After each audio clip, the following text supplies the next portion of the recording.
থানা এলাকায় যদি অবৈধ বাটখারা ইত্যাদি ইত্যাদি সংক্রান্ত যদি কোনো কিছু থাকে, তাইলে সেটা হচ্ছে অফিসার ইনচার্জ থানা যে ভারপ্রাপ্ত কর্মকর্তা থাকবে তিনি সেটা আটক করবে। হ্যাঁ, তৎসম্পর্কিত বস্তুগুলো আটক করবে। 153তে 154তে আমরা পড়ছিলাম হচ্ছে থানায় আমলযোগ্য অপরাধের সংবাদ আসলে করণীয়টা আমরা পড়ছি হচ্ছে 154তে। ঠিক আছে, 155 ধারায় আমরা পড়ছিলাম কি, 155 ধারায় আমরা মূলত পড়ছিলাম ওই যে আমল অযোগ্য যদি কোনো অপরাধের সংবাদ আসলে তখন করণীয়টা কি। এখন আসেন 154 ধারার পরে কিন্তু এখানে অনেকগুলা কথা আছে। PRB 243 আছে, 244 আছে, 245 আছে। হ্যাঁ, এগুলা কিন্তু আপনারা একটু ভাষ্যর মেইন বইয়ের ভাষ্য, আবার ভাষ্য না, মেইন বইয়ের ভাষ্য, এগুলো একটু আপনারা নিজ দায়িত্বে রিডিং পড়ে নেবেন। রিডিং বুঝছেন নি ভাই, নিজ দায়িত্বে দয়া করে একটু রিডিংটা পড়ে নিয়েন। আচ্ছা, 155তে বলছে আমল অযোগ্য অপরাধের সংবাদ আসলে আপনি কি করবেন। আমল অযোগ্য অপরাধের সংবাদ আসলে জিডিতে নোট করবে ভারপ্রাপ্ত কর্মকর্তা, জিডিতে নোট করে যে বাদী থাকবে তারা হচ্ছে প্রথম বাদী তৃতীয় শ্রেণীর ম্যাজিস্ট্রেট আদালতে প্রেরণ করবে। তারা অনুমতি দিলে পুলিশ অফিসার সেটি আমলযোগ্য অপরাধের মতোই তদন্ত করবে, তবে কাউকে বিনা পরোয়ানায় গ্রেপ্তার করবে না। তারপরে 155তে আইসা বলছে, 156তে আইসা বলছে আমলযোগ্য অপরাধের সংবাদ আসলে এক্ষেত্রে আর করার দরকার নাই। কি করার দরকার নাই? এই মানে কারো অনুমতি নেওয়ার দরকার নাই, পুলিশ অফিসার এই সরাসরি এটা তদন্ত করবে। অর্থাৎ 154 ধারার কার্যক্রম 156 থেকে তদন্ত থেকে শুরু হয়ে যাবে। ঠিক আছে, এজার হয়েছে আমলযোগ্য অপরাধ বিদায়িত এজার হয়েছে। এখন এটা হওয়ার পরে কি করছে? হ্যাঁ, এটা হওয়ার পরে হচ্ছে পুলিশ অফিসার এই যে তদন্তে চলে গেছে। 156 একে বলছে, 156 2 বলছে এই যে পুলিশের তদন্ত গেছে, তদন্ত করার সময় সে কাউকে অতিরিক্ত হচ্ছে কোনো প্রশ্ন জবাব সে দিবে না, কাউকে কোনো প্রশ্ন জবাব দিতে সে বাধ্য নয়। 156 বলছে ওই যে ম্যাজিস্ট্রেট যদি কোনো অপরাধ আমলে নেয় সেক্ষেত্রে পুলিশ অফিসারের তদন্তের অনুমতি দিবে। এখন আসেন 157 ধারায় আবার এসে বলছে 156 ধারা অনুসারে যদি কোনো আমলযোগ্য অপরাধ তদন্ত থেকে যদি পুলিশ অফিসার বিরত থাকে তখন করণীয় কি, বা কোন কোন ক্ষেত্রে পুলিশ অফিসার হচ্ছে আমলযোগ্য অপরাধের তদন্ত থেকে বিরত থাকবে। 157 PRB 257। তারপরে আয়সা আবার বলছে, তারপরে আয়সা আবার কি বলছে ভাই, তারপরে আয়সা বলছে যে 157 257 পরে বলছে আপনার এই যে কত 158, ওই যে 157 ধারা আপনি তদন্ত থেকে বিরত ছিলেন এই সংক্রান্ত একটা রিপোর্ট দিবেন। এটা বলছে 158তে। 159 বলছে আপনার রিপোর্টটা প্রাপ্ত হয়ে ম্যাজিস্ট্রেট হচ্ছে বসে থাকবে না, ম্যাজিস্ট্রেট আবার এটারে অনুসন্ধান বা তদন্ত করাবেন। এটাই বলছে আপনার 159। আজকে আমরা পড়বো 160। 160টা আগে মানে সিম্পলি বুঝে নেন 160টা আসলে কি। 160 আমি কিন্তু ওই যে বলছিলাম, মনে আছে কিনা আপনাদের, পুলিশ কোন কোন ক্ষেত্রে সমন দিতে পারে। 94 ধারায় মনে আছে যে আপনার ওই দলিল হাজির করার জন্য পুলিশ সমন দিবে লিখিতভাবে। 103-1 জব্দ তালিকা সাক্ষী হওয়ার জন্য পুলিশ লিখিতভাবে সমন দিবে। এই দুইটা তো মুখস্থ আছে। আজকে আমরা আরেকটা সমনের ধারা পড়বো, সেটা হচ্ছে 160। 154 ধারায় যেই এজার দায়ের করছে, 156 ধারায় পুলিশ অফিসার সেটা তদন্ত করছে। তদন্ত কইরা দেখছে এই ঘটনা সম্পর্কে একটা ব্যক্তি জানে, সেটা হচ্ছে অরূপ, বা একাধিক ব্যক্তি জানে। অরূপ জানে, ইসরাফিল জানে, হ্যাঁ, তারপরে হচ্ছে ওই যে রবিউল জানে, হ্যাঁ, তারপরে সোনিয়া জানে। এই যে এইসব ব্যক্তিরা যে জানে, এই জানা ব্যক্তিদেরকে এই মনে করেন মামলা তদন্ত করতেছে মনে করেন এই রনিদে। এখন রনিদে মামলার আয়ু, তিনি কি করবেন, তিনি লিখিত নোটিশের মাধ্যমে এই নাসির যে মামলাটা করছে, এই মামলা সংক্রান্ত যারা অবগত আছে তাদেরকে একটা লিখিত নোটিশ দিয়ে ডাকবে যে আপনারা যে এই বিষয়টা জানেন, হ্যাঁ, এই বিষয়টা সম্পর্কে আমি মৌখিকভাবে আপনাদেরকে কোন বিষয়গুলো জিজ্ঞাসাবাদ করব। ঠিক আছে, পুলিশ অফিসারে এই বিষয়গুলো হচ্ছে কি করবে, মৌখিকভাবে জিজ্ঞাসাবাদ করবে, জিজ্ঞাসাবাদ করার জন্য ডাকবে। অর্থাৎ এক কথায় যদি সিম্পলি বলি, পুলিশ অফিসার কর্তৃক সাক্ষী তলব করার ক্ষমতা, পুলিশ অফিসার কর্তৃক সাক্ষীদের সমন দেওয়ার ক্ষমতা, পুলিশ অফিসার কখন সাক্ষীদেরকে সমন দিয়ে ডাকবে, পুলিশ অফিসার কখন মামলার বিষয়বস্তু সম্পর্কিত অবগত কোনো ব্যক্তিকে সমন দেওয়ার ক্ষমতা রয়েছে, পুলিশ অফিসার কখন মামলার বিষয়বস্তু সংক্রান্তে কোনো বিষয় সম্পর্কে জানার জন্য কোনো ব্যক্তিকে লিখিত নোটিশ দিতে পারে। প্রশ্ন যাই হোক সব 160 দ্বারা দিয়ে লিখবেন। কথা বুঝছেন না, বুঝেন না ভাই? অর্থাৎ মামলা করছে নাসিরে, তদন্তকারী কর্মকর্তা রনিদে, জানে হচ্ছে অরূপ, স্বরূপ, মারুফ, এই তিনজনে জানে। এই যে অরূপ, স্বরূপ, মারুফরে রনিদে যে সাক্ষ্য দেওয়ার জন্য ডাকতেছে। এখন অরূপ, স্বরূপ, মারুফ থানা এলাকা থেকে মনে করেন 20 কিলো দূরে। রনিদে কি ওদের বাড়ি ঘুরবে? ও তিনজনের বাড়ি 3 জায়গায় ঘুরবে না। তিনি থানা থেকে 3 জনের নামে 3টা নোটিশ দিয়ে দিবে। নোটিশ দিয়ে দিলে তারা ওই রনিদের কাছে আসবে, আয়ুর কাছে আসবে, আয়সা বলবে যে স্যার এই বিষয়। পুলিশ অফিসার মানে তদন্তকারী পুলিশ অফিসার সাক্ষী তলব করার যে ক্ষমতা, এটাই হচ্ছে 160। এখন একটু মেইন বই ধরেন, একটু ধরেন, দেখবেন আরো ক্লিয়ার হয়ে গেছে। বলছে পুলিশ অফিসারের সাক্ষী তলব করার ক্ষমতা প্রাপ্ত সংবাদ হতে বা অন্য কোনোভাবে যদি প্রতীয়মান হয় কোনো ব্যক্তি ঘটনার পরিস্থিতি সম্পর্কে অবগত আছে। কোন ঘটনা ভাই? ওই যে 154 ধারায় যে এজাহার হয়েছে, 156 ধারায় তদন্ত চলতেছে, হ্যাঁ তদন্ত করছেন, এই ঘটনা সম্পর্কে সে জানে, অথবা এই অধ্যায় অনুসারে তদন্তকারী পুলিশ অফিসার কে, এই অধ্যায় অনুসারে, এই অধ্যায় মানে কোন অধ্যায়? অধ্যায় 14 অনুসারে তদন্তকারী পুলিশ অফিসার কে? তদন্তকারী পুলিশ অফিসার লিখিত আদেশ দ্বারা কিভাবে ডাকবে ভাই? লিখিত আদেশ দ্বারা ডাকবে। আচ্ছা, তারপরে বলছে তার নিজের থানার বা পার্শ্ববর্তী থানার কোন কোন এলাকার মানুষে ডাকবে ভাই? নিজের থানার মানুষও ডাকতে পারবে, পার্শ্ববর্তী থানার মানুষও ডাকতে পারবে। তারপরে বলছে কি, এর ব্যক্তিকে কি করতে পারবে? তার সম্মুখে হাজির হইতে বলতে পারবে এবং সেই ব্যক্তি উক্ত রূপে হাজির হবে। কি বলছি কথা বুঝছেন নি ভাই? এই যে এখানে এতগুলা কথা বলছে, এতগুলা কথার মধ্যে অনেকগুলা এমসিকিউ আছে। যেমন যেমন 160 ধারায় পুলিশ কোন ব্যক্তিকে সাক্ষ্য দেওয়ার জন্য ডাকবে? ক, যিনি এলাকার স্থানীয় বাসিন্দা। খ, যিনি এলাকার গণ্যমান্য ব্যক্তি। ঘ, যিনি ঘটনাটা সম্পর্কে অবগত আছে। ঘ, কোনটি নয়, যিনি ঘটনা সম্পর্কে অবগত আছে। এখান থেকে আরো এমসিকিউ আসতে পারে। 160 ধারা অনুসারে সাক্ষী তলব করবেন কে? ক, পুলিশের আইজিপি। খ, হ্যাঁ ইন্সপেক্টর, যে ইন্সপেক্টর তদন্ত। ঘ, মামলা তদন্তকারী পুলিশ অফিসার, মামলা তদন্তকারী পুলিশ অফিসার। ঠিক আছে, এখান থেকে আরো এমসিকিউ আসতে পারে। পুলিশ সাক্ষী তলব করবে নিম্নের কোন পদ্ধতিতে? ক, মৌখিক ভাবে। খ, লিখিত ভাবে। গ, ক খ। ঘ, কোনটি নয়, লিখিত ভাবে। এখান থেকে আরো প্রশ্ন আসতে পারে, পুলিশ অফিসার যে মামলার বিষয়বস্তু সম্পর্কে অবগত আছে, এইরূপ সাক্ষীকে তলবের ক্ষেত্রে কোন জুরিডিকশনের সাক্ষীকে ডাকবেন? ক, নিজের থানার। খ, অপর থানার। হ্যাঁ। গ, ক খ। ঘ, কোনটি নয়, উত্তর হচ্ছে ক খ। তারপরে বলছে, তারপরে এখানে এখানে এখানে বলছে কি, পুলিশ অফিসার মামলার বিষয়বস্তু সম্পর্কে সংশ্লিষ্ট বিষয়বস্তু সম্পর্কে অবগত আছে, এরূপ ব্যক্তিকে কোথায় ডাকবেন? সাক্ষী নেওয়ার জন্য কোথায় ডাকবেন? আদালতে ডাকবেন? তার খাস কামরায় ডাকবেন? তার সম্মুখে হাজির হইতে বলবেন? উত্তর হচ্ছে তার সম্মুখে হাজির হইতে বলবেন।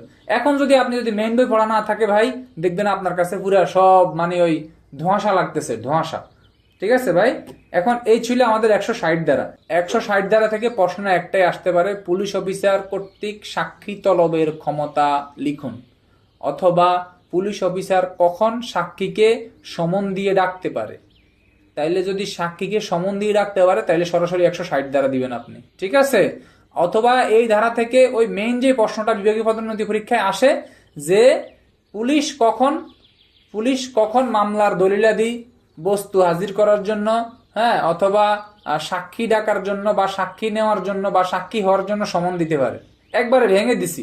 অথবা শুধু একটা লাইন আসবে, পুলিশ কোন কোন ক্ষেত্রে সমন দিতে পারে। তাইলে আপনারা ওই যে 94 দিবেন, 103-এর 1 দিবেন, এই যে 160 দিবেন, 175-এর 1 দিবেন। পুলিশ অফিসার কর্তৃক সাক্ষী তলব করার ক্ষমতা লিখুন। ঠিক আছে, অথবা মামলার বিষয়বস্তু সংক্রান্তে অবগত আছে এরূপ ব্যক্তির সাক্ষ্য পুলিশ অফিসার নেওয়ার হচ্ছে কি পদ্ধতিতে নিবে? তিনি হচ্ছে লিখিত ভাবে নিবে। 160-এর সাথে 161 আসবে আরো।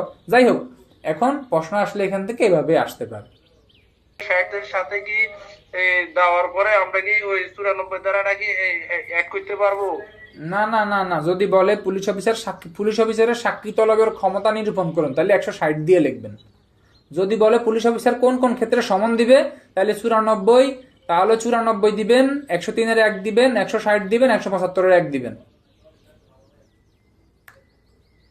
কোন শব্দ এই কথাটা না থাকলে শুধু 160? হ্যাঁ হ্যাঁ, যখন এই কথাটা উল্লেখ থাকবে, একবারে মেইন বই দেখেন কথা খাস বাংলা কথায় লেখা আছে পুলিশ অফিসারের সাক্ষী তলব করার ক্ষমতা, তখন 160 দিয়ে লিখবেন, আর কিছু দেওয়ার দরকার নাই। পিআরবি মনে হয় 265। এই ধারার পরের ধারাটা কি?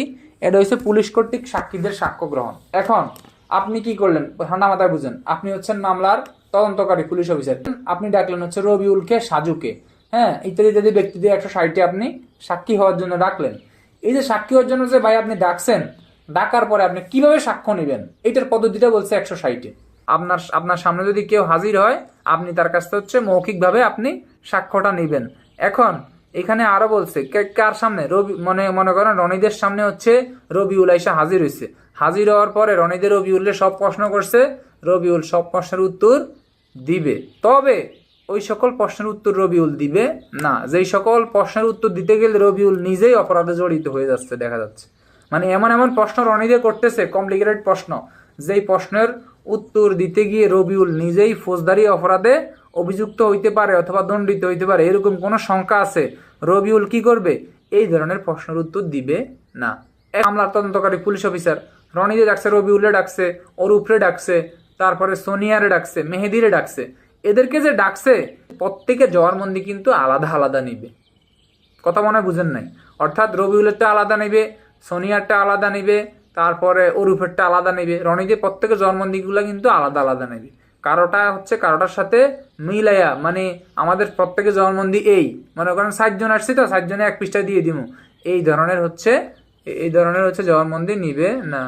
মেইন বইতে বলছে পুলিশ কর্তৃক সাক্ষীদের সাক্ষ্য গ্রহণ, অর্থাৎ 160 হচ্ছে সাক্ষীদেরকে তলব করছে, 161 সাক্ষীদের সাক্ষ্য নিবে।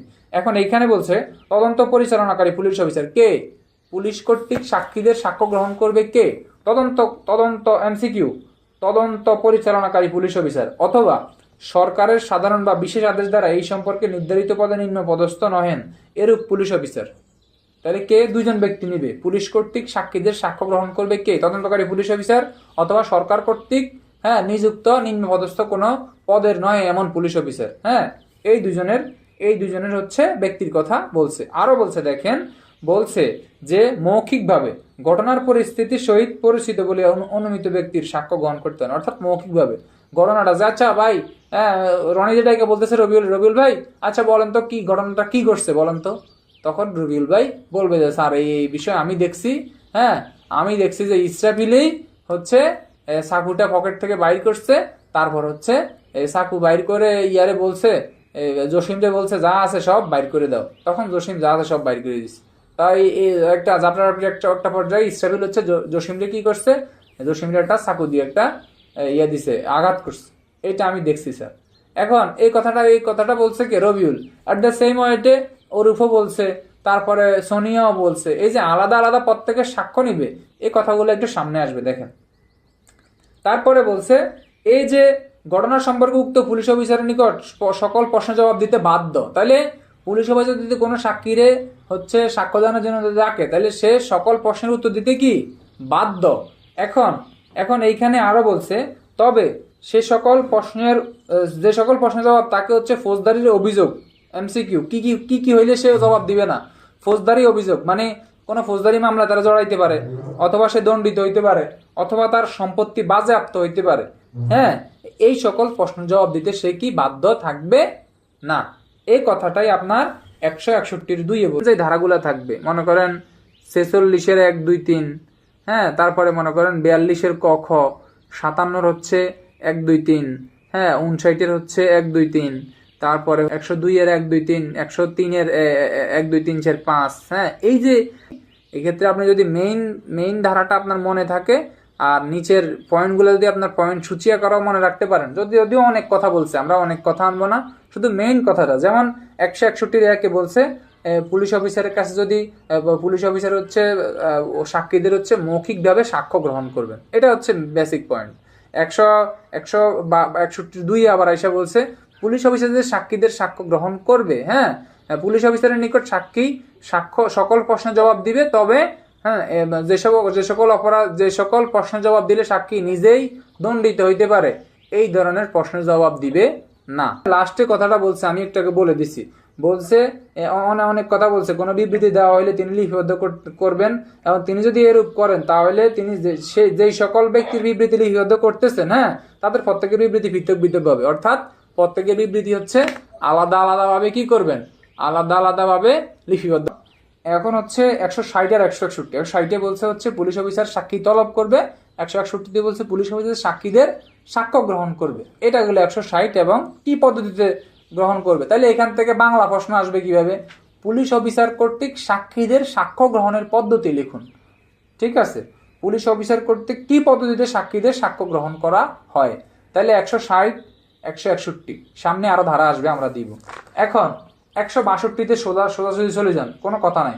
162তে অনেক কথা আছে, আমি আপনাদেরকে অনেক কথা পড়াবো না, তবে বেস 61 একটা জিনিস কি আছে যে তবে এখানে যে বলা আছে যে তবে সে সকল প্রশ্নের জবাব দিতে বাধ্য নন যার ফলে সে ফৌজদারি বা সম্পত্তি বাজেয়াপ্ত হতে পারে এরকম কোন অপরাধে নিজে জড়িত হতে পারে।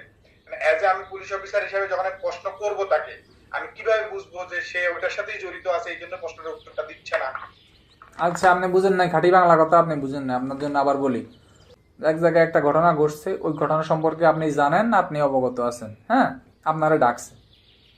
ডাকার পরে পুলিশ অফিসার আপনারা এমন একটা প্রশ্ন করছে যে আচ্ছা, এই যে মনে করেন আপনার বাড়িতে যে চুরিটা হয়েছে, আচ্ছা ইমাম সাহেব আপনি একটু বলেন তো, আপনার বাড়িতে যে চুরিটা হয়েছে, এখন এই চুরিটার সময় আপনি কি দেখেন নাই ওই সময় এইখান দিয়ে কে কে গেছে?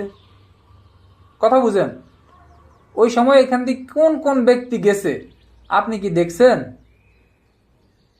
এই যে কথা বুঝেন, আমি আপনারা মনে করেন আপনি হচ্ছেন আপনার বাড়ির হচ্ছে মনে করেন প্রথম ঘর আপনার, হ্যাঁ, তো আপনি মামলা সম্পর্কে অবগত আছেন। এখন ঘটনাটা ঘটছে মনে করেন 8টার সময়। এখন আমি কি করলাম, আমি মামলার আয়ু, আমি আপনারা জিজ্ঞেস করলাম যে আচ্ছা সাধু সাহেব আপনি কি দেখেন নাই আপনার যেহেতু বাড়ির প্রথম ঘর এতগুলা লোক গেল, আপনি কি খেয়াল করেন নাই ঘটনাটা কে ঘটাইছে? যখন আমি এটা জানি যে ঘটনাটা কে ঘটাইছে, তখন তো আমি নিজেই ফৌজদারি অপরাধী হয়ে যাচ্ছি। ওই যে 142 ধারায় 143 ধারা সরি ফৌজদারির 42-এ 43-এ 44-এ আপনি পড়েন নাই, এই ধরনের অপরাধ সংগঠিত হইলে সে হচ্ছে কি দিবে? অপরাধের সংবাদ দিবে। আমি তো নিজে অপরাধের সংবাদ দিছি না, আমি তো সাহায্য করি নাই, করছি আমি এমন ধরনের প্রশ্ন আমার দিকে ছুড়ে দিছে, আমি নিজেই বিপদে পড়ে যাচ্ছি। তখন আমি কি বলবো? আমি বলবো যে আমি এই ধরনের প্রশ্নের উত্তর দিতে বাধ্য নয়।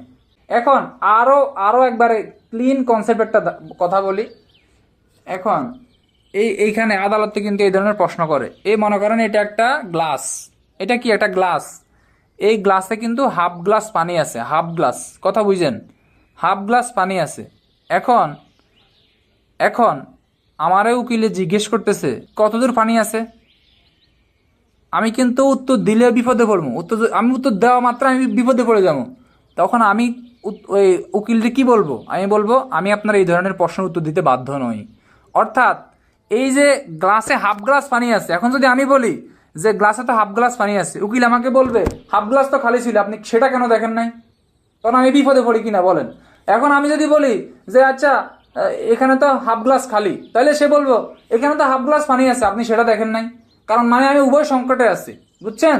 এই ধরনের প্রশ্ন যখন সাক্ষীরে করবে, তখন আপনি বলবেন আমি আপনার এই ধরনের প্রশ্নের উত্তর দিতে বাধ্য নই। কি বলছি কথা বুঝছেন নি ভাই? যারা আমাদের পুলিশের সাক্ষী দিবেন তারা কিন্তু হচ্ছে তাদেরকে কিন্তু উকিল এভাবে কিন্তু বিশেষ করে মাদক মামলাগুলোর মধ্যে কিন্তু জেরা করবে ভাই। যখন আপনারা বলবে যে আচ্ছা আপনি তো দেখছেন, আচ্ছা সাধু সাহেব আপনি তো দেখছেন সে হচ্ছে ইয়াবাটা হচ্ছে তার পেছনের পকেট থেকে ইয়াবাটা উদ্ধার হয়েছে, তাই না? হ্যাঁ, তো আপনি বলেন তো পেছনের পকেট থেকে কত পিস ইয়াবা উদ্ধার হয়েছে? ঠিক আছে, এখন আপনি যদি থতমত খেয়ে যান, আপনি যদি বলেন স্যার আমার তো মনে নাই, তাহলে পুলিশ প্রশাসন হইয়া মামলাটা রুজু করছে। ঠিক আছে, এই ধরনের কথা বলা যাবে না। আপনি তার যে প্রশ্নটা আপনার কাছে ঝামেলা মনে হইতেছে, আপনি বলবেন আমি আপনার এই ধরনের প্রশ্নের উত্তর দিতে বাধ্য নই। এক কয়েনের 132 আর 161, 32টা তো ব্যতিক্রম নয়। হ্যাঁ, 32 ব্যতিক্রম। কি ঘটনা বলেন না, সরাসরি বলেন। ব্যতিক্রম বলতে 61তে বলা হয়েছে কি আপনার ওই যে ফৌজদার দেবা দেওয়ানি কোন অভিযুক্তে সে জড়িত হবে, এই কারণে সে তার প্রশ্নের উত্তর দিতে বাধ্য না, তদন্তকারী কর্মকর্তার প্রশ্ন উত্তর দিতে বাধ্য না। আর ওই যে 32-এ বলা হয়েছে সেই অজুহাতে সে কিন্তু প্রশ্নের উত্তর না দিয়ে যাইতে পারবে না, অবশ্যই প্রশ্নের উত্তর দিতে হবে, তাই না? আমি সেটা বলতেছি। এটা তো অনেক জায়গায় দেখছি ওই যে গাড়িতে যে সমর্থক দিয়ে দিয়েছে, ওই সব জায়গায় শুনেন, এগুলা সব জায়গায় গণহারে 145-57 দেওয়া আছে সব গাইডেই, বুঝছেন নি? যতগুলা গাইড আছে বাংলাদেশে সব জায়গায় 145-57 দেওয়া। ঠিক আছে, 132-এ বলা হয়েছে উত্তর দিতে হবে, উত্তর না দিয়ে যেতে পারবো না। হ্যাঁ, এগুলো বলা আছে, কিন্তু কিন্তু ওই যে একই কথা, ওই স্মৃতি পুনর্জীবিত করার জন্য সেগুলো দেখবে। তবে এখানে বেস পয়েন্ট এটাই নেন, এত পেঁচাপিচির দরকার নাই। পুলিশ অফিসার যদি কোনো সাক্ষীরে এমন কোনো প্রশ্ন করে, তখন সাক্ষী এইরূপ প্রশ্নের উত্তর দিবে না। এখন আপাতত 162 বলছে, এই যে আপনি যে পুলিশের নিকট যে বিবৃতিটা দিছেন, ঠান্ডা মাথায় বুঝেন, আপনি পুলিশের নিকট যে বিবৃতিটা দিছেন, এখানে কিন্তু আপনার স্বাক্ষর করার প্রয়োজন নাই। এখন পুলিশের নিকট বিবৃতি দিছেন, কিন্তু আপনার স্বাক্ষর করতে আপনি বাধ্য। এটা কোন পুলিশের নিকট সাক্ষী দিল, সাক্ষী দেওয়ার পরে এরূপ বিবৃতিতে সাক্ষী স্বাক্ষর করবে বা পুলিশ সাক্ষীর সাক্ষ্য নেয় কোন আইনের কত ধারায়? সন্ত্রাস বিরোধী আইনের 21-2 ধারায় দেখবেন, পুলিশের নিকট যদি কেউ জবানবন্দি দেয়, হ্যাঁ, ওই লিপিবদ্ধ জবানবন্দিতে সাক্ষী কিন্তু স্বাক্ষর করবে। কি বলছি কথা বুঝছেন? 162 করবে না, সন্ত্রাস বিরোধী আইনের 21-2 করবে। এটা একটু সবাই লিখে রাখেন ভাই। 162 ধারায় মূল কথা হচ্ছে, পুলিশের নিকট যে সাক্ষী স্বাক্ষর দিবে ওইখানে সে স্বাক্ষর করবে না। তবে এই ধারার সাথে আমার সাক্ষ্য আইনের হচ্ছে আমার 3টা ধারা জানতে হবে, 4টা ধারা আমার জানতে হবে সাক্ষ্য আইনের। এই আমরা একটা আইন আছে বাংলাদেশের সাক্ষ্য আইন, ঠিক আছে, ব্রিটিশ সাক্ষ্য আইন, পরে এটা পাকিস্তান পিরিয়ডে হয়েছে মানে ভারতীয় উপমহাদেশের সাক্ষ্য আইন, পরে এখন সর্বশেষ হয়েছে বাংলাদেশ সাক্ষ্য আইন, ঠিক আছে। সন্ত্রাস বিরোধী আইনের 21-2 ধারায় হচ্ছে পুলিশের নিকট যদি কেউ সাক্ষ্য দেয়, ওইটাতে সে স্বাক্ষর করবে। এখান 162 জানতে হলে আমাদেরকে 4টা ধারা জানতে হবে, 145, 157, 32-এর 1, এবং আমাদেরকে জানতে হবে সাক্ষ্য আইনের 27 ধারা। এই যে 162 ধারায় সাক্ষী কোনো বিবৃতি দিছে, দেওয়ার পরে সে কি করতেছে না, স্বাক্ষর করতেছে না, কিন্তু এই বিবৃতিটা তার বিরুদ্ধে ব্যবহার করা যাবে কিনা। অর্থাৎ আমি বলছি যে আমি তো আমি দেখছি রবিউল হচ্ছে ইসরাফিলকে চাকু দিয়ে হচ্ছে গুতা দিছে। এখন আমি যে ঘটনাটা দেখছি, এটা আমি সাক্ষ্য একবার দিছি, কথা বুঝেন। আমার এই বিবৃতিটা ব্যবহার করা যাবে কিনা, কোন ক্ষেত্রে ব্যবহার করা যাবে? ব্যবহার করা যাবে না সাধারণত। কিন্তু আমি যে এই কথাটা বলি, আমি পরবর্তীতে যেন এই কথাটা অস্বীকার করতে না পারি, এই কারণে সাক্ষ্য আইনের 145 ধারায়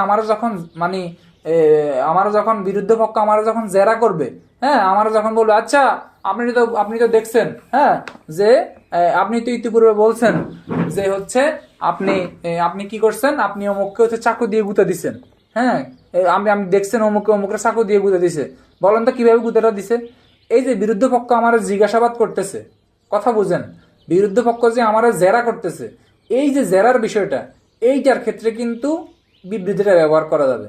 এখন এখানে আরো একটা ধারা বলছে 157-তে, আমি পূর্বে বলে আসছি যে আমি দেখছি কি ইসরাফিল রবিউল গুতা দিছে, এই যে আমি যে সাক্ষ্যটা দিছি এটা সমর্থন গাওয়ার জন্য, আমার পূর্বের কথার বিবৃতি পরবর্তীতে সমর্থন গাওয়ার জন্য 157 ধারা অনুসারে ব্যবহার করা যাবে। মৃত্যুকালীন জবানবন্দি হয়, মৃত্যুকালীন জবানবন্দি, আমি মারা যাচ্ছি, মৃত্যুকালীন জবানবন্দি মূলত হচ্ছে ওই জবানবন্দি যেটা ব্যক্তি মরে যাওয়ার আগে সে কি করে, সে হচ্ছে তার মৃত্যুর কারণ সম্পর্কে যে জবানবন্দি দেয়, সেটাই হচ্ছে যে বিবৃতি দেয়, যে সাক্ষ্য দেয়, যে ইশারা দেয়, সবই কিন্তু মৃত্যুকালীন জবানবন্দি, ঠিক আছে। এখন মৃত্যুকালীন জবানবন্দির ওইখানে দেখবেন লেখা আছে, মৃত্যুকালীন জবানবন্দির বৈশিষ্ট্যের মধ্যে লেখা আছে যে মৃত্যুকালীন জবানবন্দি গ্রহণ করবেন তিনি অবশ্যই বিবৃতিতে তার স্বাক্ষর নেবেন। মরে যাওয়ার আগে মনে করেন এখানে একটা স্বাক্ষর, ভাই এখানে একটা স্বাক্ষর দেন, এই যে স্বাক্ষরটা দিছে, হ্যাঁ, এই যে স্বাক্ষরটা দিছে, এটা কিন্তু 162 ধারার নিয়মকে কি করবে না, ব্যাহত করবে না। এখন আরো একটা কথা বলছে সাক্ষ্য আইনের 27 ধারায়। সাক্ষ্য আইনের 27 ধারার নিয়ম হচ্ছে যে 162 ধারার নিয়ম হচ্ছে, সাক্ষী যদি কোনো সাক্ষ্য দেয়, এই সাক্ষ্যতে সে স্বাক্ষর করবে না। তবে সাক্ষ্য আইনের 27-এ আবার এসে বলছে যে আমি একজন সাক্ষী, কথা বুঝেন, আমি একজন আসামি, আমি কি করলাম, আমি হচ্ছে বললাম যে আমি যে মার্ডার করছি, মার্ডারের ওয়েপনটা আমার হচ্ছে বড় ভাইয়ের পাকঘরের যে চুলা আছে, চুলার এই নিচে, চুলা বরাবর নিচে একটি হচ্ছে 9mm পিস্তল আছে, ওই পিস্তল দিয়ে আমি হত্যা করছি। এই যে আমি যে আসামি হিসেবে যে আমি বিষয়টা যে স্বীকার করলাম, হ্যাঁ, এখন আসামি হিসেবে যে আমি বিষয়টা স্বীকার করে নিলাম, স্বীকারোক্তি দিলাম, এই ধরনের স্বীকারোক্তি কিন্তু আমার বিরুদ্ধে কি করা যাবে, বিজ্ঞ আদালতে ব্যবহার করা যাবে। যদিও 162-তে বলছে যে সাক্ষী যে বিবৃতি দিছে এই বিবৃতি তার বিরুদ্ধে ব্যবহার করা যাবে না। কিন্তু সাক্ষ্য আইনের 27 ধারায় আবার আইসা বলছে আসামির স্বীকারোক্তি তার বিরুদ্ধে ব্যবহার করা যাবে যদি তার স্বীকারোক্তি মূলে কোনো হচ্ছে মামলার অপরাধ সংশ্লিষ্ট কোনো বিষয়বস্তু উদ্ধার হয়। অনেক সময় আপনারা দেখবেন ফেসবুকে ভাইরাল হয়, হ্যাঁ, যে হচ্ছে আসামির দেখানো তথ্য মতে পুলিশ অস্ত্র উদ্ধার করে, পিস্তল উদ্ধার করে, দেশীয় অস্ত্র উদ্ধার করে, হ্যাঁ, চাকু উদ্ধার করে, হ্যাঁ, খড়ের গাদার নিচ থেকে হচ্ছে রক্ত মাখা চাকু উদ্ধার করে। এটা কিন্তু সাক্ষ্য আইনের 27 ধারায় প্রাসঙ্গিক, ঠিক আছে? অর্থাৎ আসামির যে স্বীকারোক্তিটা, এই স্বীকারোক্তিটা তার বিরুদ্ধে বিজ্ঞ আদালতে প্রাসঙ্গিক হিসেবে গণ্য হবে যদি কোনো আলামত উদ্ধার হয়, ঠিক আছে? স্বীকারোক্তিটা তার বিরুদ্ধে ব্যবহার করা যাবে। কিন্তু এইখানে যে ঘটনাটা বলছে, সাক্ষী যদি কোনো সাক্ষ্য দেয়, ওই সাক্ষ্য কিন্তু ওই যদি কোনো সাক্ষ্য দেয়, হ্যাঁ, ওই সাক্ষ্যটা কিন্তু তার বিরুদ্ধে ব্যবহার করা যাবে না। এখন আসেন এই ধারা থেকে কি কি প্রশ্ন হইতে পারে। এই ধারা থেকে ইন্সপেক্টরশিপে একটা প্রশ্ন আসছে খুবই গুরুত্বপূর্ণ আপনাদের জন্য। সেটা হচ্ছে সাক্ষ্য আইনের 162 ধারায় সাক্ষীর দেওয়া বিবৃতি, কথা বুঝেন, সাক্ষীর দেওয়া বিবৃতি তার বিরুদ্ধে ব্যবহার করা যাবে না। তবে এই নীতির ব্যতিক্রম, সাক্ষ্য আইনের 27 ধারা এই নীতির ব্যতিক্রম আলোচনা করুন। তখন কিন্তু আপনারে ওই যে আমি এতক্ষণ ধরে যে গল্প বলছি সেটা আপনাকে লিখতে হবে, যে সাক্ষীর দেওয়া বিবৃতি তার বিরুদ্ধে ব্যবহার করা না গেলেও সাক্ষ্য আইনের 27 ধারা মোতাবেক আসামির দেওয়া স্বীকারোক্তি মূলে যদি কোনো আলামত উদ্ধার হয়, তবে এই আলামতটুকুন তার বিরুদ্ধে হচ্ছে, এই আলামতটুকুন বা এই স্বীকারোক্তিটুকুন তার বিরুদ্ধে বিজ্ঞ আদালতে কি হবে, ব্যবহার করা যাবে বা প্রাসঙ্গিক হবে। কি বলছি কথা বুঝছেন নি ভাই? এই কথাগুলো আপনারে কিন্তু লিখতে হবে। এইখান থেকে আরো প্রশ্ন আসতে পারে। পুলিশ অফিসার হচ্ছে সাক্ষ্য গ্রহণ, পুলিশ অফিসার কর্তৃক সাক্ষীর সাক্ষ্য গ্রহণের পদ্ধতি লিখুন। তখন কিন্তু আপনারা লিখতে হবে 160 ধারায় সে হচ্ছে কি করবে, সাক্ষীদেরকে সমন দিয়ে তলব করবে। 161 ধারায় সেই সাক্ষীদের সাক্ষ্য গ্রহণ করবে। 162 ধারায় সে হচ্ছে, হ্যাঁ, যে সাক্ষীদের সাক্ষ্য গ্রহণ করে তাদের বিরুদ্ধে, হ্যাঁ, তদন্ত এবং বিচারের সময় এই ধরনের বিবৃতি তার বিরুদ্ধে কি করা যাবে না, ব্যবহার করা যাবে না। এখানে আপনারা আরো লিখতে হবে, হ্যাঁ, যদি হচ্ছে ওই সাক্ষীকে কোনো রকম সাক্ষী দেওয়ার জন্য কোনো রকম ভয়ভীতি, প্রলোভন, প্রতিশ্রুতি দেওয়া যাবে না, ঠিক আছে? এইভাবে আপনি প্রশ্ন লিখে সমাপ্ত করবেন। এই ধরনের বাংলা প্রশ্ন গাইডে অভাব নাই, উল্টাইলেই পাবেন। আমি মেইন কথাগুলো বলে দিচ্ছি এখানে আর আমার মনে হয় না ইম্পর্টেন্ট। 162টা আবার একটু বলি। 162টা হচ্ছে যে আপনি নাজমুল, আপনাকে মামলার আয়ু ডাকছে, আপনি একটা মামলার সাক্ষী হইলেন, হ্যাঁ, মামলার আয়ু আপনারা ডাকছে, ডাকার পরে আপনার কাছে মৌখিকভাবে বিবৃতি নিছে যে আপনি ঘটনা সম্পর্কে কি জানেন বলেন। আপনি যা যা জানেন তাইতে আপনি বলে দিলেন, হ্যাঁ, কোনো অসুবিধা নাই। কিন্তু আপনি যাই বলছেন ওই বিবৃতিতে আপনি স্বাক্ষর করবেন না, কথা বুঝছেন? 162তে বলছে আপনি যাই বলছেন ওই বিবৃতিতে আপনি কি করবেন না, আপনি হচ্ছেন স্বাক্ষর করবেন না। 162-র 1-এ বলছে আপনি বিবৃতিতে স্বাক্ষর করবেন না এবং এই ধরনের বিবৃতি বিচারিক আদালতে আপনার বিরুদ্ধে ব্যবহার করা যাবে না। তবে দুইটা ক্ষেত্রে ব্যবহার করা যাবে। আপনি যখন একবার আপনি বলছেন, আপনি মনে করেন মামলা তো দুইটা পক্ষ থাকে, বাদী পক্ষ, বিবাদী পক্ষ। আপনি বাদী পক্ষের হয়ে সাক্ষী দিচ্ছেন, আপনি দেখছেন, হ্যাঁ, যে অমুকে তমুককে চাকু দিয়ে গুতা দিছে, এটা আপনি দেখছেন। এইটা সংক্রান্ত যদি আপনার বিরুদ্ধ পক্ষ কিছু জিজ্ঞাসাবাদ করে যে আপনি কিভাবে দেখছেন, কোথায় দেখছেন, কতটুকু দেখছেন, তখন আলো ছিল কিনা, হ্যাঁ, না অন্ধকার ছিল, চাকুটা কত বড় ছিল, যদি এই ধরনের প্রশ্ন আপনারে করে, তখন এই বিবৃতি, আপনার পূর্বের দেওয়া বিবৃতি, এটা বিজ্ঞ আদালতে কিন্তু ব্যবহার করা যাবে। আরেকটা ক্ষেত্রে ব্যবহার করা যাবে, আপনি একবার বলছেন যে আমি তো দেখছি রবিউলে ইসরাফিলের চাকু দিয়ে গুঁতে দিছে, এই যে পূর্বের দেওয়া বিবৃতি পরবর্তীতে সমর্থন করার জন্য ব্যবহার করা যাবে। আরও করা যাবে, 2 আয়েশা বলছে যে যখন মৃত্যুকালীন জবানবন্দি গ্রহণ করবে, কথা বুঝছেন, পুলিশ যখন কোনো ব্যক্তির মৃত্যুকালীন জবানবন্দি গ্রহণ করবে, যখন ম্যাজিস্ট্রেট বা ডাক্তার থাকবে না, তখন পুলিশ মৃত্যুকালীন জবানবন্দি গ্রহণ করতে পারে, হ্যাঁ, নার্স করতে পারে, জনগণ করতে পারে, ইউনিয়ন পরিষদের মেম্বার করতে পারে, চেয়ারম্যান করতে পারে, যেই কোনো সাধারণ নাগরিক করতে পারে, হ্যাঁ, মৃত্যুকালীন জবানবন্দি গ্রহণ, হ্যাঁ, এটা সাক্ষ্য আইনের 32 পিআর 266 বিস্তর পড়লে পাবে। পুলিশ যখন কোনো ব্যক্তির মৃত্যুকালীন জবানবন্দি গ্রহণ করবে, তখন যে জবানবন্দি গ্রহণ করবে সেখানে তার স্বাক্ষর নিবে।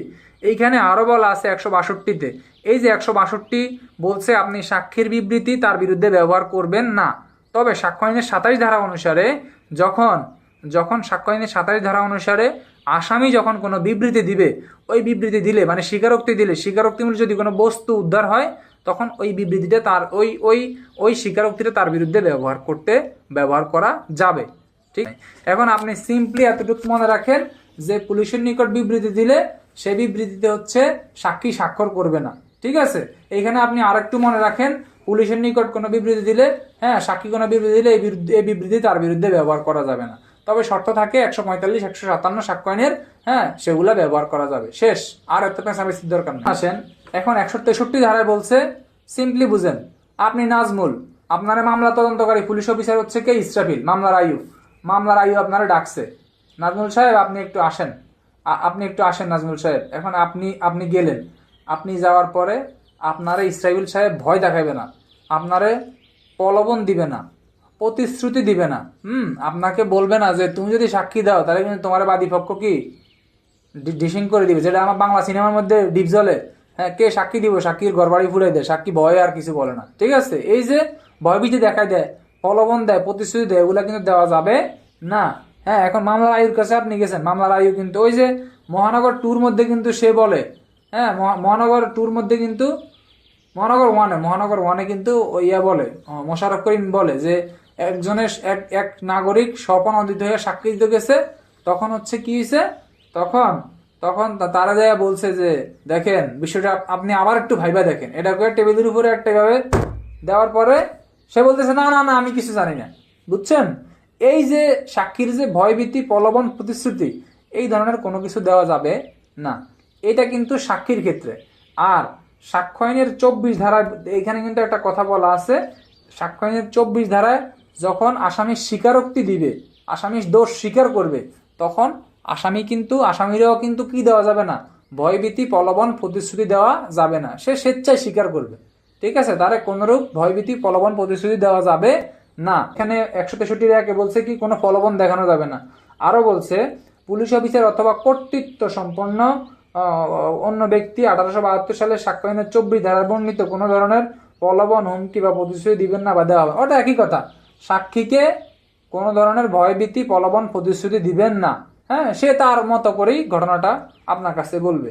এইখানে আরো বলছে যে তবে স্বাধীন ইচ্ছা, এই অধ্যায় অনুসারে তদন্ত চলার সময় কোনো ব্যক্তি স্বাধীন ইচ্ছায় কোনো বিবৃতি দিতে চাইলে পুলিশ অফিসার বা অপর কেউ তাকে হুঁশিয়ারি বা অন্য কোনোভাবে বারণ করবেন। অর্থাৎ একই কথা, ওই যে মনে করেন আপনি নাজমুল, আপনি ঘটনাটা সম্পর্কে জানেন, হ্যাঁ, আপনারে কোনো ভয়ভীতি, প্রলোভন, প্রতিশ্রুতি দিবে না পুলিশ অফিসার, আপনি বললেন যা বলার, কিন্তু আপনি ডাকা সত্ত্বেও, ডাকা ছাড়াও একজন ব্যক্তি আপনার কাছে আইসা বললো স্যার ঘটনাটা আসলে এইভাবে না, ঘটনাটা মূলত এইভাবে ঘটছে, তখন কেউ যদি আপনার কাছে আইসা স্বেচ্ছায় কোনো সাক্ষী দিতে চায়, আপনি তার সাক্ষ্য গ্রহণ করবেন।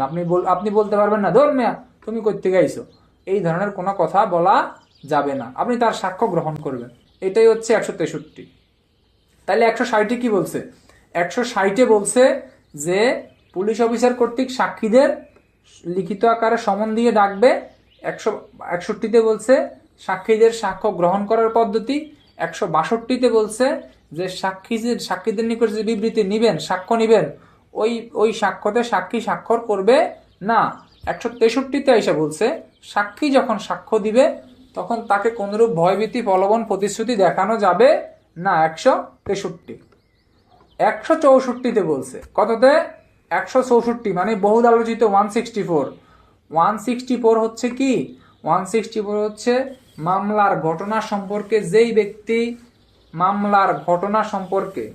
ঘটনার সহিত যেই ব্যক্তি জড়িত, সেই ব্যক্তি নিজেকে জড়িয়ে এবং অপর কোনো ব্যক্তিকে জড়িয়ে, কথা বুঝেন, মামলার ঘটনার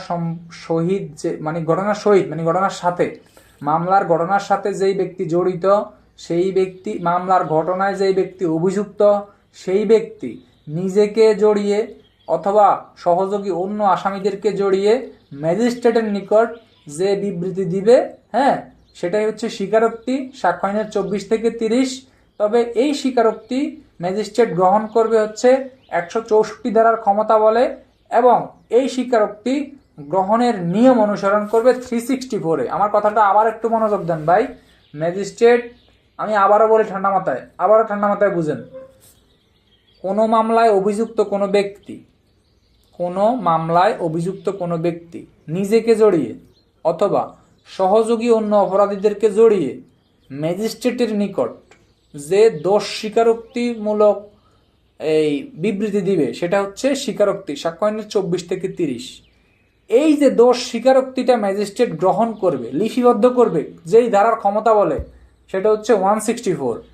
আর যেই ধারার নিয়ম অনুসরণ করবে, ঠান্ডা মাথায় বুঝেন, যেই ধারার নিয়ম অনুসরণ করে ম্যাজিস্ট্রেট জবানবন্দিটা লিপিবদ্ধ করবে, ওই ধারাটা হচ্ছে 364। এই 164 আর 364 এর পার্থক্য বুঝছেন? আগে দেওয়া উচিত ছিল 167, পরে দেওয়া উচিত ছিল 164। অর্থাৎ আগে 167 জায়গাতে 164 হইলে ভালো হইতো, 164 জায়গায় 167 হইলে ভালো হইতো, তাহলে আপনারা সহজে ধরতে পারতেন। নাজমুল হইছে একজন সাব ইন্সপেক্টর, কথা ঠান্ডা মাথায় বুঝেন, একজন সাব ইন্সপেক্টর। এখন আমি হচ্ছি এজাহারভুক্ত আসামি। আমি নাজমুল হয়েছে সাব ইন্সপেক্টর, আমি এজাহারভুক্ত আসামি। আমি আসামি কি মূলে আসামি? আমি আসামি হয়েছি একজনের বাসা থেকে আমি স্বর্ণ চুরি করছি 2 ভরি, এই মর্মে আমি এজাহারভুক্ত আসামি হয়েছি, আমি চোর। আমারে প্রথম দিনে নাজমুলে ধরে আমারে কি করছে, এই 24 ঘন্টার মধ্যে কি করছে, আদালতে প্রেরণ করছে। ওই যে 61 ধারার ক্ষমতা বলে 24 ঘন্টার মধ্যে আমার প্রেরণ করার পরে নাজমুল আবার আরেকটা ফরওয়ার্ডিং দিছে 167-এ 167 আমাকে অধিকতর জিজ্ঞাসাবাদের জন্য। এই যে নাজমুল একটা ফরওয়ার্ডিং দিয়া, কে মামলার আয়ু বলছে, স্যার আজিম নামক যে চোরটি আছে, এই চোরের আমার আরো জিজ্ঞাসাবাদ করার প্রয়োজন, এর কাছ থেকে আরো অনেক তথ্য পাওয়া যাবে, ঠিক আছে, মামলা তদন্তের স্বার্থে তাকে আরো জিজ্ঞাসাবাদ করা প্রয়োজন 167-তে। তখন নাজমুল আমারে জিজ্ঞাসাবাদ করতেছে। জিজ্ঞাসাবাদের এক পর্যায়ে আমি বলছি যে নাজমুল স্যার, আমি তো হচ্ছে এই চুরিটা একা করি নাই, আমার সাথে তো রবিউলও ছিল, ইসরাফিলও ছিল, এবং আমরা যেই চুরিটা করছি, এই চুরিটা করে আমরা শহরের কর্নারে, যে শহরের প্রবেশদ্বারে যে দোকানটা আছে, বণিক কর্মকার, বণিক স্বর্ণালয় যেই দোকানটা আছে, ওই দোকানে আমরা 2 ভরি স্বর্ণ সবাই মিলে বিক্রি করছি। বিক্রি করে বিক্রিত অর্থ দিয়ে আমরা আবার একটা হোটেলে বসে সবাই খাইছি এবং টাকাটা ভাগ করছি। এই যে আমি মামলা তদন্তকারী পুলিশ অফিসারের কাছে আমি কি করলাম, আমি হচ্ছে স্বীকার করলাম, কথা বুঝেন, মামলা তদন্তকারী পুলিশ অফিসারের কাছে আমি দোষটা স্বীকার করলাম। এই যে স্বীকারটা আমি করছি, এই স্বীকারটাই হচ্ছে মামলা তদন্তকারী অফিসার কি করবে, মামলা তদন্তকারী অফিসার এই স্বীকারটাই ম্যাজিস্ট্রেটের উপস্থিতিতে লিপিবদ্ধ করবে। এই স্বীকারটাই হচ্ছে ম্যাজিস্ট্রেট মানে মামলা তদন্তকারী অফিসারের কাছে করার পরে মামলা তদন্তকারী অফিসার সেটা রেকর্ড করে রাখবে এবং তাড়াতাড়ি হচ্ছে আসামিকে নিয়ে ম্যাজিস্ট্রেট আদালতে যাবে। আমাদের বাস্তব জীবন থেকে বলতেছি এটা। তাড়াতাড়ি হচ্ছে ম্যাজিস্ট্রেট আদালতে যায় বলে যে স্যার এই বিষয় আসামি স্বীকার করছে, সে স্বীকারোক্তি দিবে। এই যে আসামি এবার স্বীকার করতেছে ম্যাজিস্ট্রেটের কাছে যে স্যার হ্যাঁ ঘটনা সত্য, হ্যাঁ চুরি করছি স্যার। প্রথমে দিছি কার কাছে? নাজমুল স্যারের কাছে। এই নাজমুল স্যারের কাছে আমি যাই দিছি, ওটা নাজমুল স্যার ওটা রেকর্ড করে রাখছে। এখন আমারে লইয়া ম্যাজিস্ট্রেটের কাছে গেছে নাজমুল স্যার, যাওয়ার পরে বলছে তুমি যা যা বলছো আমার কাছে ওইটা তুমি স্যারের কাছে বলো। এই যে স্যারের কাছে যে আমি বলতেছি যে স্যার হ্যাঁ এই বিষয় আমি চুরি করছি, আমার সাথে ইসরাফিল ছিল, রবিউল ছিল, 2 ভরি স্বর্ণ ছিল, অমুক জায়গায় বিক্রি করছি, আমরা টাকা এইভাবে ভাগ করে নিছি। এই যে আমি দোষটা স্বীকার করে নিছি, এই যে আমি দোষ স্বীকার করে যে বিবৃতি দিছি ম্যাজিস্ট্রেটের কাছে, এই ম্যাজিস্ট্রেট যে আমার বিবৃতিটা গ্রহণ করবে, এইটা যে ধারার ক্ষমতা বলে করবে সেটা হচ্ছে 164 ধারা ম্যাজিস্ট্রেটের ক্ষমতা। আর ম্যাজিস্ট্রেট আমার বিবৃতি লিপিবদ্ধ করার সময় যে ফরমে করবে ফরম 84, হ্যাঁ, এবং বিবৃতির নিচে আমার স্বাক্ষর থাকবে, ম্যাজিস্ট্রেটের স্বাক্ষর থাকবে, মানে স্বীকারোক্তির নিচে এই যে প্রসিডিউরগুলো মেনটেন করবে, এইটার মানে নিয়ম নীতি মেনটেন করবে, এটা হচ্ছে 364 ধারার পদ্ধতি অনুসরণ করবে। এখন বুঝছেন নি কত বড় একটা ঘটনা দিয়ে বুঝাইছি। 164 হচ্ছে একদম সংক্ষেপে যে কোনো মামলার অভিযুক্ত আসামি, বিশেষ করে ফৌজদারি আসামি, সে নিজের দোষ স্বীকার করে এবং তার যে সঙ্গীয় অন্যান্য আসামি যারা আছে ওনাদের দোষ স্বীকার করে প্রথম শ্রেণীর ম্যাজিস্ট্রেট বা কর্তব্যরত অন্য কোনো ম্যাজিস্ট্রেটের নিকট যখন নিজের দোষ স্বীকার করে স্বীকারোক্তি দেয়, ওটাই হচ্ছে স্বীকারোক্তি। 164-তে উনি স্বীকারোক্তি দিবে, আর 364-তে লিপিবদ্ধ করবে 467, আর হচ্ছে এই আপনার হচ্ছে 24 থেকে 30। ওই যে আমি মামলা তদন্ত করতে যাই আসামিদের জিজ্ঞাসাবাদ করছি, এই যে আসামি যে দোষটা স্বীকার করছে, দোষটা তো পুলিশের কাছে স্বীকার করলে তার সাক্ষ্যগত মূল্য নাই। কত দ্বারা? সাক্ষ্য নিয়ে 25 দ্বারা নাকি? এখন এটা হচ্ছে ম্যাজিস্ট্রেটের কাছে স্বীকার করতে হবে। ম্যাজিস্ট্রেটের কাছে স্বীকার করার যে পদ্ধতিটা, ম্যাজিস্ট্রেট যে আসামির দোষ স্বীকারোক্তি লিপিবদ্ধ করবে, এটার ক্ষমতা 164 ধারায়। অর্থাৎ যে কোনো মামলার আসামি হচ্ছে ম্যাজিস্ট্রেটের কাছে দোষ স্বীকারোক্তি করবে, এটাই হচ্ছে 164 ধারা। এবার উল্টা দিক থেকে বলি, ম্যাজিস্ট্রেট কর্তৃক কোনো মামলার আসামির নিকট হতে স্বীকারোক্তি লিপিবদ্ধকরণ 164 শেষ। একবারে সিম্পল।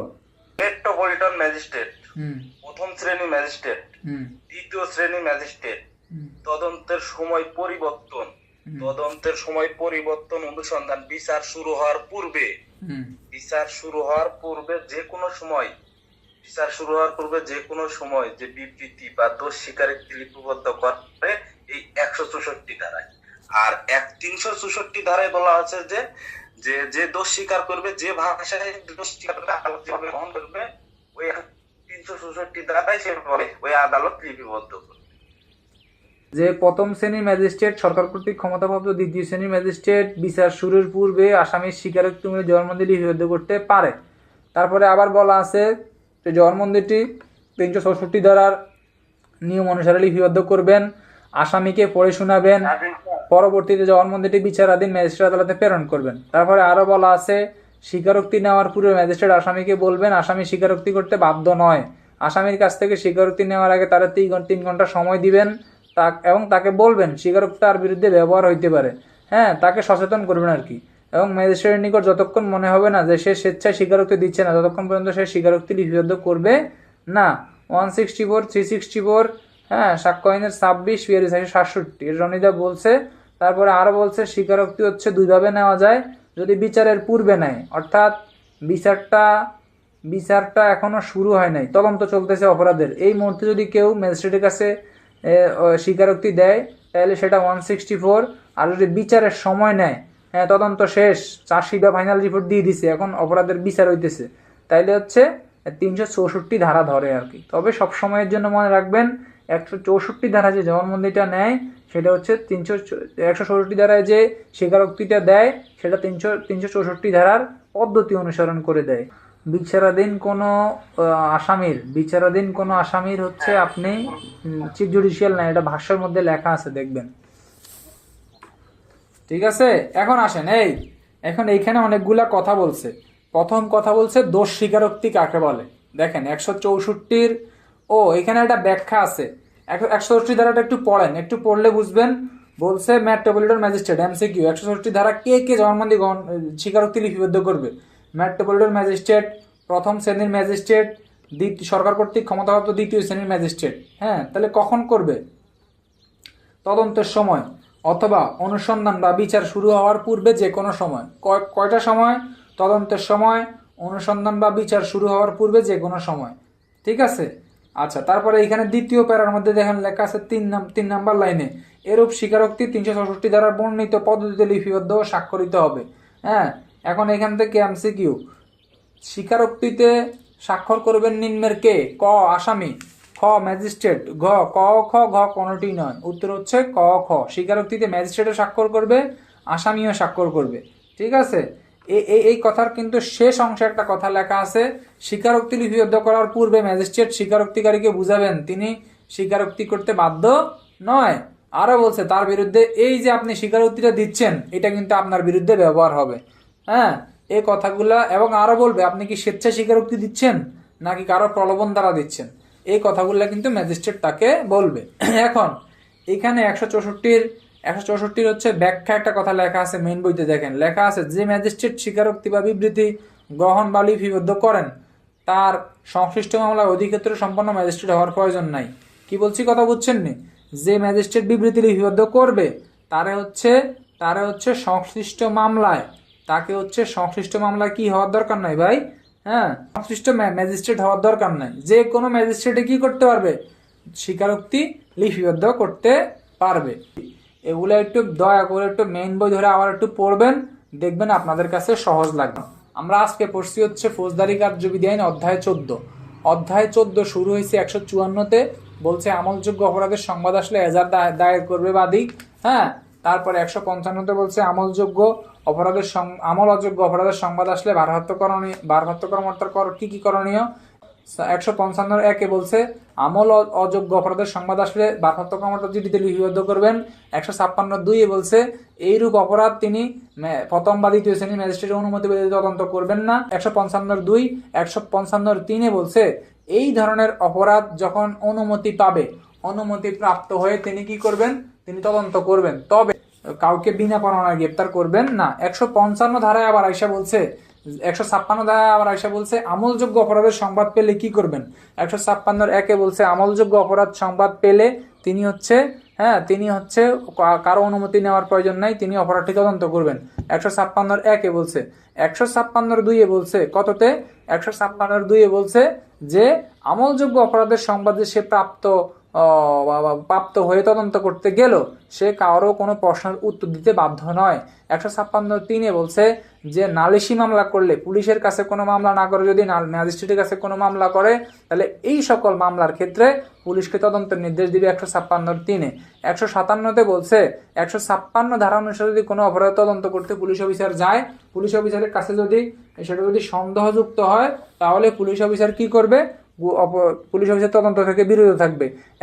কিছু কিছু কথা বলে দিয়ে তদন্ত যদি অপরাধটি যদি গুরুতর প্রকৃতির না হয়, তদন্ত যদি হচ্ছে বাদীর স্বার্থ সংশ্লিষ্ট যদি বিষয় না থাকে, তাহলে এক্ষেত্রে তদন্ত থেকে বিরত থাকবে। 157-200 PRB 257 বিধি। 158-তে আবার আইসা বলছে আপনার হচ্ছে 157 ধারায় হচ্ছে যে তদন্ত থেকে বিরত ছিল, এই মর্মে তিনি ঊর্ধ্বতন পুলিশ অফিসারের কাছে একটা মাধ্যমে ম্যাজিস্ট্রেটের কাছে রিপোর্ট দিবে। 158-1-এ বলছে এএসপির সাথে পরামর্শ করবে। হ্যাঁ, এএসপির সাথে কি করবে? 157-1-এ বলছে যে এএসপির মাধ্যমে রিপোর্ট দিবে। 158-2-এ বলছে যে এএসপির সাথে পরামর্শ করে পরামর্শ মোতাবেক রিপোর্টটা মূলত পাঠাবে। 159-এ বলছে কত? 159-এ এই যে আপনি 157-58 ধারা মোতাবেক যে প্রতিবেদন ম্যাজিস্ট্রেটের কাছে প্রেরণ করছেন, আপনি কেন তদন্ত থেকে বিরত ছিলেন, হ্যাঁ, এই সংক্রান্তে আপনি কি করবেন? আপনি যে ম্যাজিস্ট্রেটের কাছে রিপোর্ট দিয়েছেন, দেওয়ার পরে ম্যাজিস্ট্রেট ক্ষান্ত থাকবে না, ম্যাজিস্ট্রেট কি করবে? অনুসন্ধান বা তদন্ত কার্য পরিচালনা করবে। এটা হচ্ছে 159-এ। 160-এ বলছে এই যে 156 ধারা আপনি তদন্ত করছেন অপরাধ, 154 এজাহার প্রাপ্ত হয়েছেন, 156-তে অপরাধ তদন্ত করছেন, তদন্ত করার পরে 160-এ আইসা বলছে মামলা সংশ্লিষ্ট ঘটনা সম্পর্কিত কোনো যেই সকল ব্যক্তি অবগত আছে তাদেরকে আপনি লিখিতভাবে সমন দিয়ে ডাকবেন সাক্ষী দেওয়ার জন্য। 160-এ 161-1 বলছে 161 বলছে আপনার কাছে কেউ সাক্ষ্য দিতে আসলে সেই সাক্ষ্য গ্রহণ করার পদ্ধতি। 161-1 বলছে যখন আপনার কাছে সাক্ষ্য দিতে আসবে, কি দিতে আসবে? সাক্ষ্য দিতে আসবে। সাক্ষ্য দিতে আসলে আপনি তাদের হচ্ছে মৌখিকভাবে সাক্ষ্য গ্রহণ করবেন। 161-1। 161-2-এ বলছে আপনার কাছে যে সাক্ষ্য দিতে আসছে, সাক্ষ্য দিতে আসার পরে সাক্ষী সকল প্রশ্নের জবাব দিতে বাধ্য, তবে ওই সকল প্রশ্নের উত্তর দিতে বাধ্য নয় যেই সকল প্রশ্নের উত্তর দিলে সাক্ষী নিজেই ফৌজদারি অপরাধে অভিযুক্ত হয়ে যেতে পারে।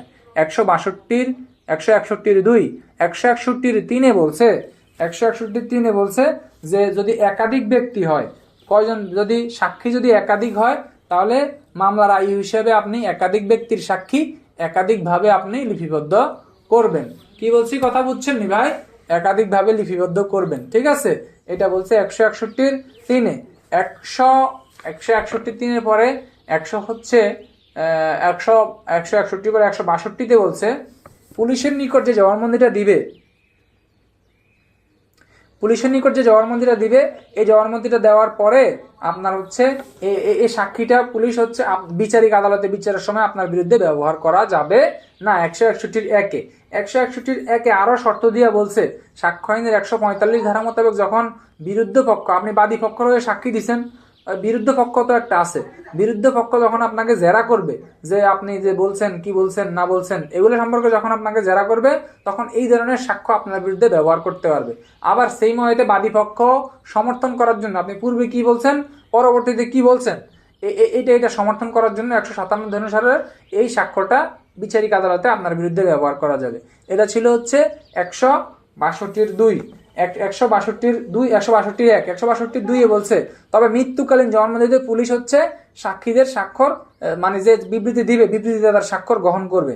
আবার বলছে সাক্ষ্য আইনের 27 ধারা অনুসারে যদি আসামি যদি কোনো স্বীকারোক্তি দেয়, স্বীকারোক্তিমূলক যদি কোনো হচ্ছে আলামত উদ্ধার হয়, তাহলে ওই স্বীকারোক্তি তার বিরুদ্ধে বিজ্ঞ আদালতে ব্যবহার করা যাবে। 163 বলছে 163 বলছে আপনি হচ্ছে সাক্ষীকে কোনোভাবেই ভয়ভীতি প্রলোভন প্রতিশ্রুতি দিতে পারবেন না, এই ধরনের কোনো কিছু দিয়ে আপনি সাক্ষীর সাক্ষ্য গ্রহণ করবেন না। 163 আবার আইসা বলছে আপনি ভয়ভীতি প্রলোভন প্রতিশ্রুতি দিবেন না, ঠিক আছে, তবে হচ্ছে এছাড়াও যদি কোনো সাক্ষী আপনার কাছে কোনো কিছু স্বেচ্ছায় বলতে চায় আপনি তাকে বারণ করবেন না। এটা বলছে মূলত 163 164 বলছে কোনো মামলায় অভিযুক্ত কোনো মামলার কোনো আসামির কাছ থেকে হচ্ছে ম্যাজিস্ট্রেট হচ্ছে দোষ স্বীকারোক্তিমূলক বিবৃতি, দোষ স্বীকারোক্তিমূলক জবানবন্দি প্রথম শ্রেণীর ম্যাজিস্ট্রেট, মেট্রোপলিটন ম্যাজিস্ট্রেট, সরকার কর্তৃক ক্ষমতাপ্রাপ্ত হয়ে দ্বিতীয় শ্রেণীর কোনো ম্যাজিস্ট্রেট বিচার শুরুর পূর্বে হচ্ছে তাদের কাছ থেকে কি করবেন, স্বীকারোক্তিমূলক জবানবন্দি গ্রহণ করবেন বা স্বীকারোক্তি গ্রহণ করবেন।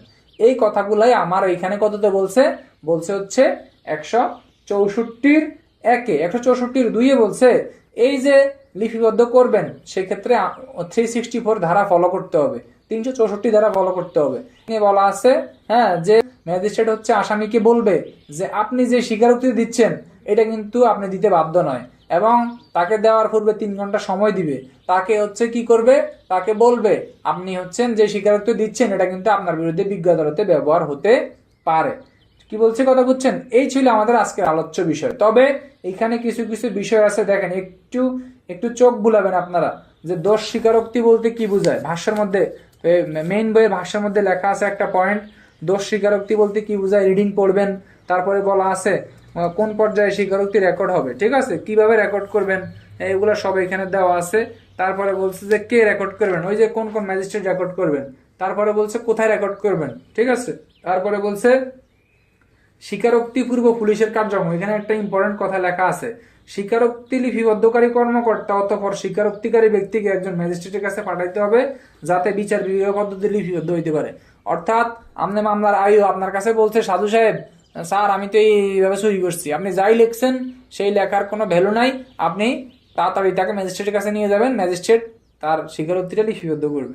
আচ্ছা, তারপরে এখানে বলছে যে সাদাপ্রাপ্ত কয়েদির স্বীকারোক্তির বিআরবি 285 নিয়ম অনুসারে হচ্ছে মামলা তথ্য সংগ্রহের জন্য জেলখানায় সাদাপ্রাপ্ত কয়েদির আপনি কি নিতে পারবেন, আপনি হচ্ছে জেলা ম্যাজিস্ট্রেটের অনুমতি নিয়ে আপনি সাক্ষাৎকার গ্রহণ করতে পারবেন, ঠিক আছে। এই কথাটা আমাদের এখানে বলা আছে। তবে এই ধরনের স্বীকারোক্তি হচ্ছে ইন্সপেক্টরের নিম্নে নয়, হ্যাঁ, এরূপ ব্যক্তি হচ্ছে লিপিবদ্ধ করবে বা এদের সাথে সাক্ষাৎকার করে তাদের কাছ থেকে অপরাধের সংবাদ নিবে। এখানে আরো বলছে রেকর্ড পূর্ব ম্যাজিস্ট্রেটের কার্যক্রম, স্বীকারোক্তিকারীকে উপস্থাপন, ওই যে তাকে বলবে যে আপনার এই যে বিষয়গুলো আপনি বলতেছেন এই ধরনের বিষয় কিন্তু আপনি জড়াইতে পারবেন বা আপনার বিরুদ্ধে ব্যবহার হইতে পারে, এই কথাগুলা বলবে।